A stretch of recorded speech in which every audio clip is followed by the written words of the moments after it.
Le Padre Pio a donné 1000 conseils formidables et en de nombreuses occasions. Aujourd'hui, ce sont des maximes absolument indispensables pour le suivre dans sa vie spirituelle et pour nous élever auprès de lui. Et vous allez voir combien vous vous en trouverez bien. 7 maximes du Padre Pio. Chers amis fidèles du Padre Pio, bonjour, mon nom est Jean Goyard et vous assistez au programme Sur les pas du Padre Pio.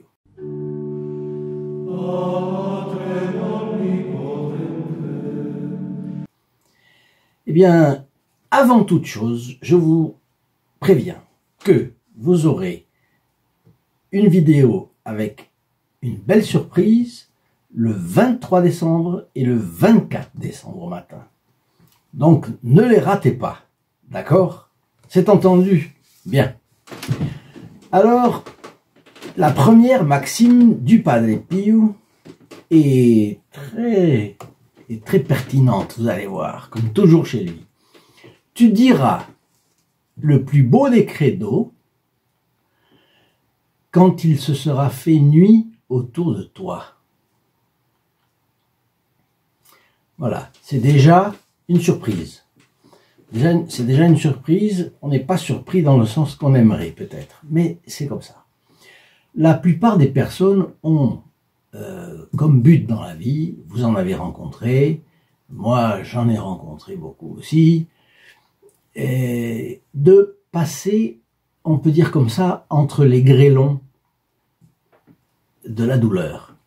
La vie a ses douleurs, a ses souffrances. Il y a des gens qui veulent passer à travers. Surtout ne pas souffrir. Chercher avidement le bonheur sur terre et s'il était possible, d'arriver à le prolonger plus ou moins indéfiniment. Vous savez bien que beaucoup ont cru à ça tout au long fin 19e et tout le 20e siècle. Le progrès allait assurer à l'homme le bonheur terrestre. Grave illusion. Grave illusion parce que le bonheur total n'est pas pour cette terre. Nous avons besoin d'infini. L'âme aspire à l'infini. Voyez par exemple les artistes qui aimeraient comprendre certaines choses, ils les discernent, ils les devinent, ils n'arrivent pas à exprimer avec des choses matérielles leur désir d'infini. Et un peintre magnifique, un compositeur de musique magnifique, un architecte fantastique, tout ce que vous pouvez imaginer. Eh bien, le bonheur parfait n'est pas sur cette terre. Rappelez-vous cette image que j'utilisais un jour. Le bonheur, c'est comme notre ombre portée dans le soleil et l'ombre. Si nous essayons d'attraper l'ombre, elle nous fuit. Par contre, si nous la fuyons, elle vient derrière nous. Et ça, c'est également une leçon de vie que le Padre Pio souligne, vous voyez, énormément. L'illusion du bonheur parfait sur cette terre était forte. Et quand l'homme déchante d'une illusion, et on le voit en ce moment avec le changement de société fabuleux qu'il y a actuellement avec toute cette histoire de virus, eh bien, l'homme déprime. Et c'est pourquoi les cabinets psychiatriques sont absolument assaillis. Assaillis. Donc, cette histoire de chercher le bonheur sur Terre, cela suppose une philosophie de la vie, une manière de voir les choses, et un tempérament qui est évidemment la conséquence. Donc, la nature a horreur de la souffrance, et, alors ça c'est naturel, mais il y a un état d'esprit qui se greffe là-dessus, qui est conséquence de cette philosophie. Bon, tôt ou tard, la souffrance va se présenter. C'est inévitable à cause de quoi? À cause du péché originel. Et les conséquences du péché originel qui a blessé la nature. L'homme est vulnérable. Il est sujet à la pénibilité du travail, aux blessures, aux maladies, à la mort. Et il semble bien que cette philosophie et ce tempérament dont je parlais ne correspondent pas au plan de Dieu. Parce qu'il y a une différence phénoménale de perspective entre Dieu et nous finalement. Notre Seigneur Jésus-Christ vient sur cette terre pour souffrir sa passion, afin de nous racheter et de fonder son Église.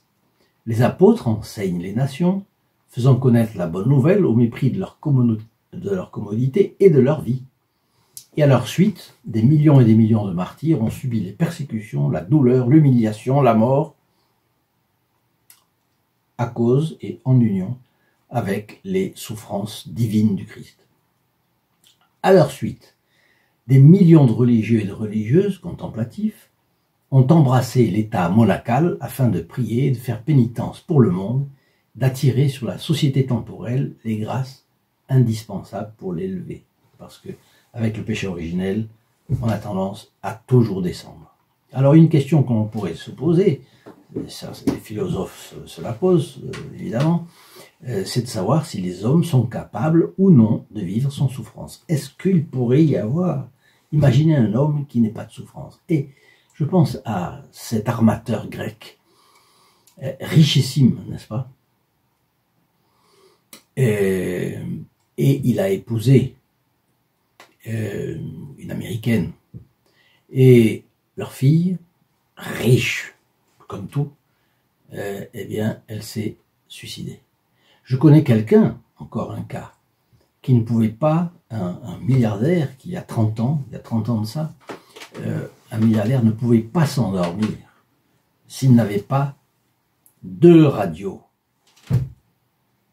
allumées avec des programmes différents à côté de lui.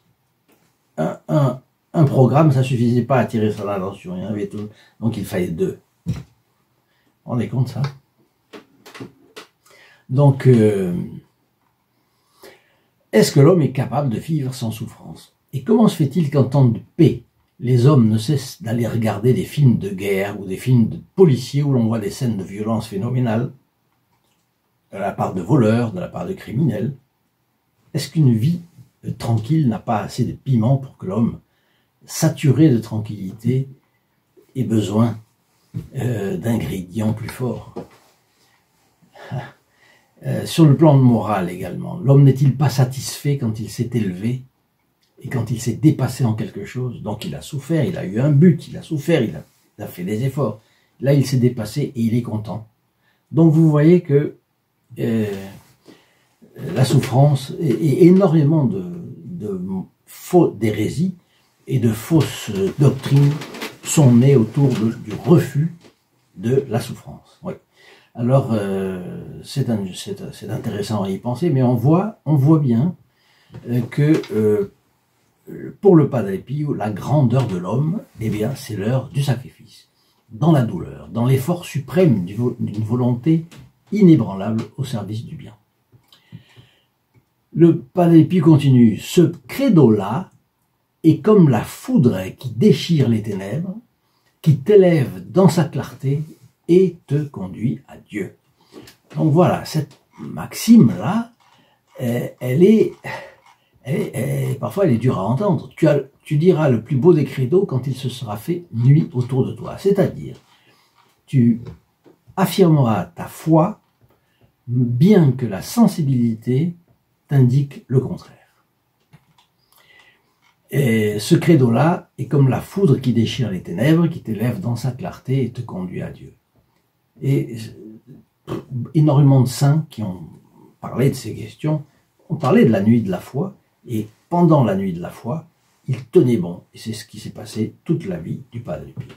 Alors voyez, là vous avez un homme à la conscience tranquille, un homme qui est en paix, serein, calme, fuyant toute angoisse, tout stress, toute frénésie. On ne voit pas le Padre Pio se dépêcher, aller d'un côté à l'autre, c'est pas son genre du tout. Eh bien, voilà, ce regard serein, profond, sérieux, contemplatif, eh bien, vous pouvez l'avoir chez vous. Si vous êtes la première fois que vous regardez cette vidéo, eh bien, je vous en prie, vous pouvez procurer cette photographie gratuitement en téléphonant au 08 05 36 08 47 de 8h30 à 12h30 et de 13h à 19h. Sauf le samedi, c'est de 9h à midi. Eh bien, cela vous coûtera le prix d'un appel local, seulement, si vous êtes en France ou dans les dom-toms qui dépendent de la France. Et si vous êtes ailleurs, eh bien, il faudra m'envoyer un petit mail et on essaiera de voir comment on peut s'arranger pour vous faire parvenir quand même cette photographie. Je ne sais pas si ce sera facile ou pas, mais enfin, en tout cas, vous pourrez le faire. Vous pourrez tenter. Donc, voilà, cette photographie, vous pouvez la voir et c'est une belle satisfaction d'avoir la photographie du Padre Pio chez vous. Vous aurez, votre vie se déroulera sous son regard, serein et calme, et quand vous aurez des tentations de stress, un coup d'œil vers le Padre Pio et ça suffit pour être calmé. Vous transformerez un regard en prière, en oraison jaculatoire. C'est une chose qui est parfaitement faisable et je pense que vous serez content d'avoir cette photo. Et lorsque vous aurez quelqu'un dans vos connaissances qui aimerait avoir cette photographie aussi, par exemple quelqu'un qui vient chez vous et qui la voit, eh bien donnez-lui notre adresse et il suffit qu'il fasse comme vous. Et voilà. D'ailleurs, on parlait des gens qui ont des difficultés dans la vie et qui les dépassent. Eh bien, voyez, la preuve que la souffrance est indispensable dans une vie, c'est que nous admirons le plus, ceux que nous admirons le plus, ce sont les gens qui savent souffrir avec joie et dignité. Pour qu'un homme, un grand homme, émerge d'un peuple, il faut d'abord qu'il souffre de l'isolement, qu'il soit mis de côté. Il lui faut sa traversée du désert. Bon. Alors, une portion importante des hommes lui font confiance. Qui admire celui qui présente, disons qui se présente à une élection par exemple, et emporte une échéance sans combat, à vaincre sans péril, on triomphe sans gloire. Il faut la difficulté dans la vie.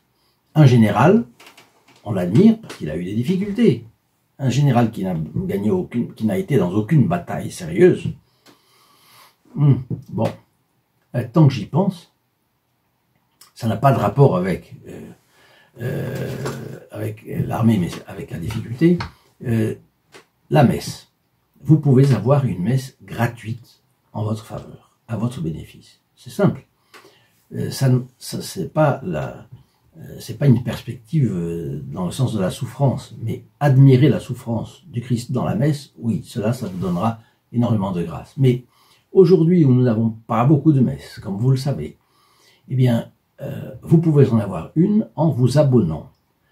Vous n'êtes pas encore abonné à cette chaîne, vous avez un fioletti du Padre Pio qui vous est présenté chaque matin, donc vous pouvez, en vous abonnant, n'en perdre aucun. Mais en plus, vous aurez une messe, parce que vous rentrerez dans les intentions de la messe célébrée pour nous le vendredi à midi. Ne ratez pas cela, et en particulier à ce temps de Noël, eh bien, vous aurez une messe en votre faveur. N'hésitez pas. Une deuxième maxime du Padre Pio. Fais attention, que ton âme ne se trouble pas à la triste vue de l'injustice humaine. Et oui, il y a le péché originel, donc il y aura de l'injustice humaine. Nous sommes victimes, éventuellement, d'injustice. Nous pouvons aussi faire peser une injustice sur le prochain. Donc vous voyez, ce que le Padre Pio dit, vous verrez des injustices obligatoirement, eh bien, que votre âme ne se trouble pas avec ces injustices, spécialement quand on est victime soi-même d'une injustice, on se rebiffe. Eh bien, voilà ce que dit le Padre Pio, les faits qui nous touchent ont aussi leur valeur. Pourquoi? Parce qu'ils nous font souffrir. Nous pouvons avoir des sacrifices d'amour-propre à faire. D'ailleurs, c'est très bon. Le Padre Pio disait qu'on ne pouvait être humble qu'à condition d'avoir de nombreuses humiliations. Et là, il n'y a pas de doute. Il faut y passer. Le Padre Pio continue. Tu verras un jour le triomphe de la justice divine sur eux, sur elles, les injustices, ou sur eux, les faits d'injustice. C'est-à-dire, il faut aimer la justice. Mais si on la voit, soit contre quelqu'un, soit contre nous-mêmes, eh bien, ne nous troublons pas pour autant. Troisième maxime du Padre Pio. La miséricorde de Dieu est infiniment plus grande que ta méchanceté. Ça va déjà dans la ligne de ce que je vous ai déjà dit sur le Padre Pio. Tu as coûté trop cher au bon Dieu pour qu'il t'abandonne, disait-il à quelqu'un qui se désespérait de voir la noirceur de son âme. Eh bien là, voyez, la miséricorde de Dieu est infiniment plus grande que ta méchanceté. Il ne nie pas que nous soyons méchants. Évidemment, nous avons le péché originel en nous, et l'homme a toujours une mauvaise part. Donc, nous avons de la méchanceté. Nous devons lutter contre elle pour être des saints, pour devenir des saints. Soyez parfaits comme votre Père Céleste est parfait. Le Padre Pio était très strict en matière de morale et en matière de foi. Bien, mais archi miséricordieux envers le pécheur. Nous sommes tous pécheurs.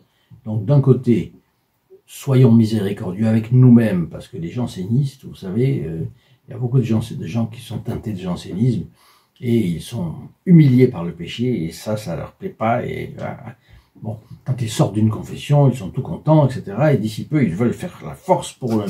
Et la force tout seul, c'est zéro.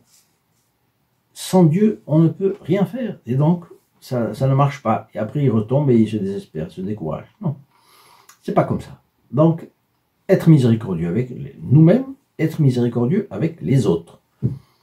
Pas parce que quelqu'un me fait quelque chose que je dois me venger. Ça, c'est pas le... Ça, c'est pour l'Ancien Testament, mais pas pour le Nouveau. Bon. Et pour œil dent pour dent, c'est pas nous. C'est pas notre philosophie. Bien. Alors, là, dans la 4e maxime, le Padre Pio va lutter contre les scrupules. Voyez ce qu'il dit. Que des pensées impures t'assaillent ne constitue pas un péché. La vertu consiste à les fuir. Et il a bien raison, surtout en matière de 6e commandement, c'est-à-dire d'impureté. Le combat se gagne en fuyant. C'est le courage. Le courage de la fuite. Pardon, veuillez m'excuser. N'attache pas d'importance à ces pensées, continue le Padre Pio. Mets de côté tes préoccupations vaines les concernant. Ce ne sont pas les pensées qui font la faute. C'est d'y consentir ou de s'y complaire. Donc voilà, pour les scrupuleux. Et voyez comme il sait, avec beaucoup de nuances, défaire des problèmes qui peuvent être nos problèmes. Ensuite, une autre maxime. Méprise tes tentations. Ah, c'est un thème qui est revenu souvent chez le Padre Pio. Et le démon, il voudrait qu'on lui donne de l'importance, qu'on fasse attention à lui. On doit le mépriser. Il n'est que méprisable. Il est le laid, le vilain, le mal, tout ce qui est mauvais. Donc, il ne faut pas s'y attarder. Méprise tes tentations et ne t'y attarde pas.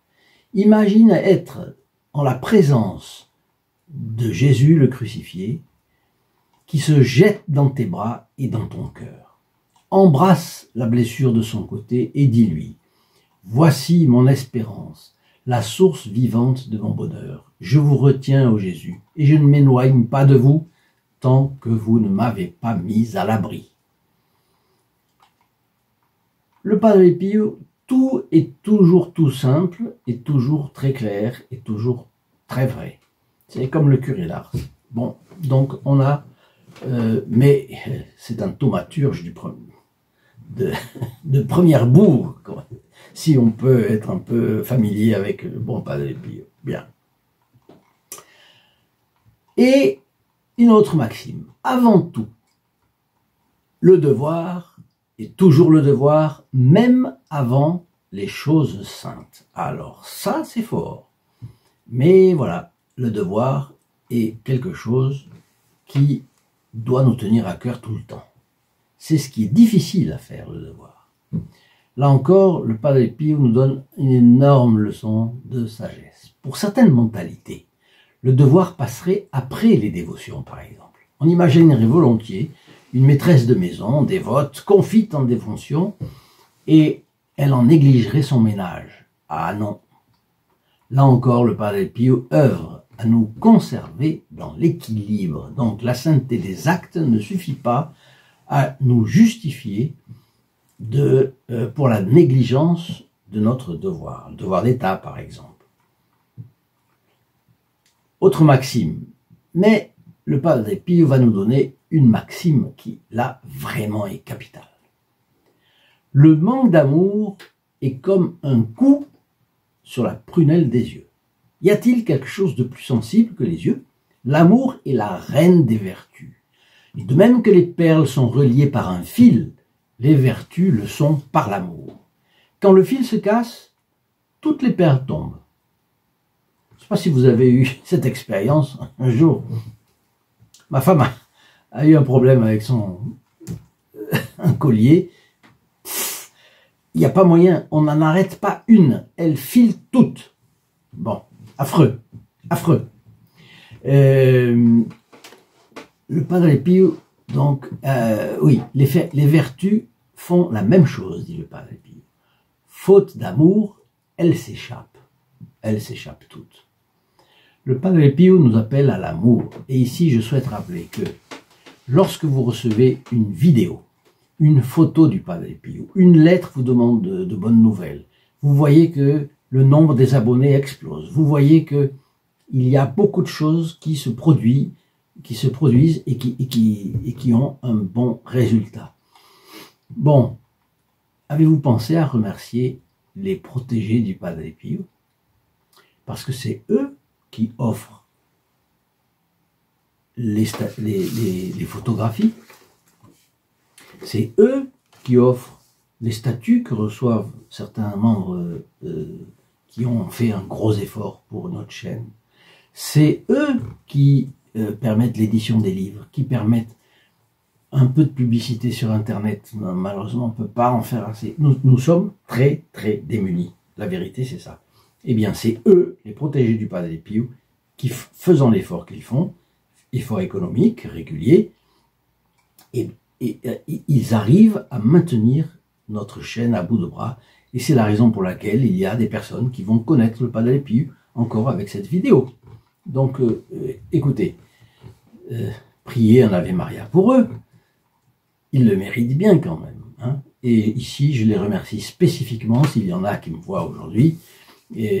C'est un groupe privilégié. Et il distrait un pécule pour l'offrir à notre chaîne, afin que celle-ci se développe et atteigne sa mission. Et vous savez quelle est notre mission?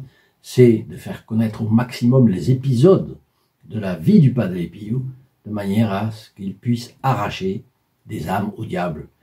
Comme nous, ce que nous faisons, c'est une très petite chose, c'est être un trait d'union, seulement, entre le Padre Pio et les gens. Mais voyez une chose, hein, celui qui pourrait être trait d'union et qui ne le fait pas, mon Dieu, quelle tristesse! Eh bien, les protégés du Padre Pio, ils ont eu cette inspiration, ils l'ont fait, et ils sont des traits d'union. Vous me direz, c'est pas grand-chose. Ah bon, mais si c'est pas grand-chose, encore plus facile à faire.